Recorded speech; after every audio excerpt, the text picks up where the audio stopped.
রক্তের সংকট নিরসনে রক্তদান শিবিরের আয়োজন করলো বিরসা মুন্ডা কলেজের এনএসএস ইউনিট। মঙ্গলবার উত্তরবঙ্গ মেডিকেল কলেজে ব্লাড ব্যাংকে শীততাপ নিয়ন্ত্রিত গাড়িতে এই রক্তদান শিবির অনুষ্ঠিত হয়। এদিন শিবিরে রক্তদান করেন কলেজের অধ্যক্ষ ডক্টর বীরেন্দ্র মৃধা সহ কলেজের অধ্যাপক, শিক্ষার্থী ও স্থানীয়রা।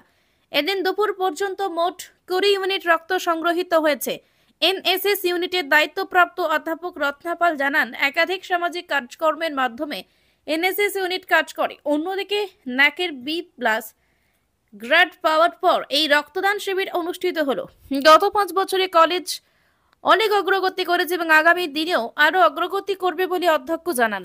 মানে রক্তদান শিবির তো চলছে অ্যাকচুয়ালি আর কি, শুরু হয়েছে তো এখন অব্দি 19 জন দিয়েছে, আশা করছি আরো দেবে। কিছু কিছু বাচ্চারা আমাকে এখনই কল করলো যে তারা আসছে, তো আশা করছি ভালোই হবে আর কি। এটা আমার এই বছর প্রথম নয়, আমার চলতেই থাকে। কেন আপনারা এই ধরনের রক্ত?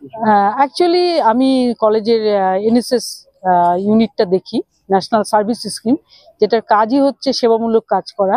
তো ব্লাড ডোনেশন ক্যাম্প হচ্ছে সেই সেবামূলক কাজের একটি পার্ট আর কি।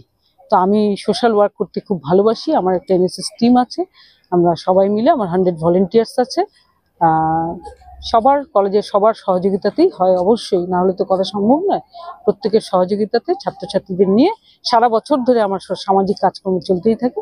তো আজকের এই ব্লাড ডোনেশন ক্যাম্পটা তারই একটা অঙ্গ।